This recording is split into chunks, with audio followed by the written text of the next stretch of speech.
बेटा, आज अगर एक मुट्ठी चावल ज़्यादा मांग लूँ तो तुम और बहू कितनी परेशान हो जाते हो। दवा लाने के लिए कहूँ तो कितनी बातें सुनाते हो। थोड़ी देर मेरे पास बैठकर बात करने के लिए कहूँ तो तुम्हारे पास समय ही नहीं होता।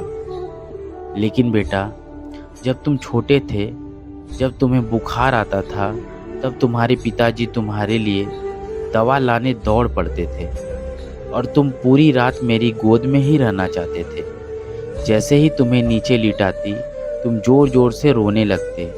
मैं सारी रात तुम्हें गोद में लेकर बैठी रहती थी।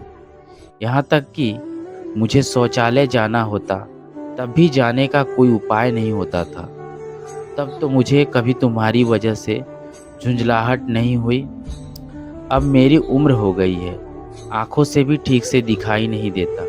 चाहकर भी मैं खुद को हमेशा साफ सुथरा नहीं रख पाती। इसीलिए अब तुम्हें मेरे पास आने में घिन आती है। लेकिन बेटा, मुझे आज भी याद है, जब तुम बिस्तर पर पेशाब कर देते थे, तब मैं तुम्हें सूखी जगह सुलाकर खुद गीली जगह पर सो जाती थी, ताकि तुम्हें कोई तकलीफ़ न हो। तब तो मुझे कभी घिन नहीं आई। मुझे वह दिन भी याद है, जब मैं खाने बैठी थी और तुमने शौच कर दिया था। मैं अपना खाना छोड़कर तुरंत उन्हें साफ करने लगी, ताकि तुम्हें ज़रा भी तकलीफ़ न हो। तब भी मुझे घिन नहीं आई।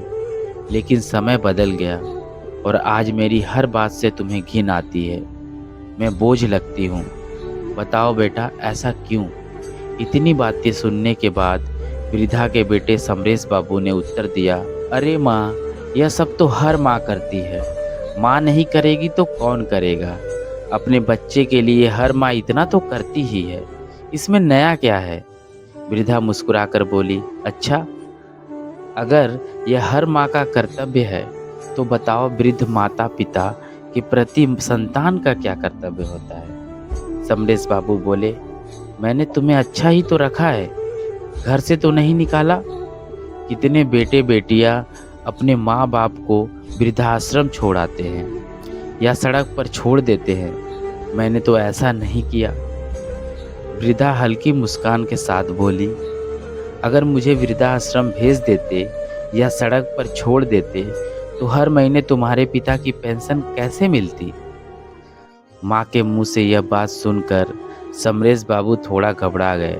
वृद्धा फिर मुस्कुराकर बोली, बेटा, मैं तुम्हारी माँ हूँ, तुम्हें बहुत अच्छी तरह जानती हूँ। इसीलिए मैंने तय किया है कि अब अपनी देखभाल के लिए एक व्यक्ति रखूँगी जो मेरी सेवा करेगा, ज़रूरत की चीज़ें लाकर देगा और मुझसे दो बातें भी करेगा।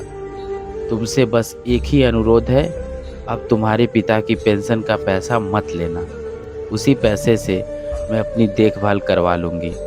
यह सुनकर समरेश बाबू का स्वर बदल गया। वह बोले, देखो माँ, पिताजी की पेंशन से ही मेरा घर काफ़ी हद तक चलता है।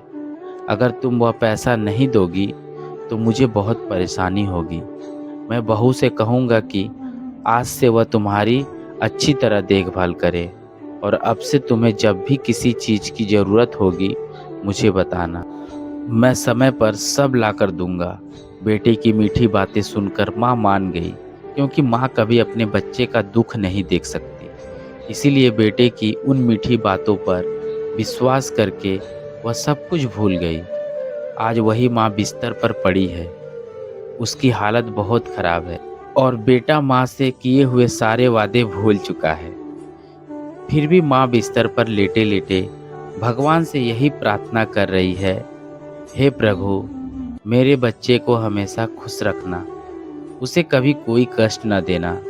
सच तो यही है कि माँ माँ ही होती है।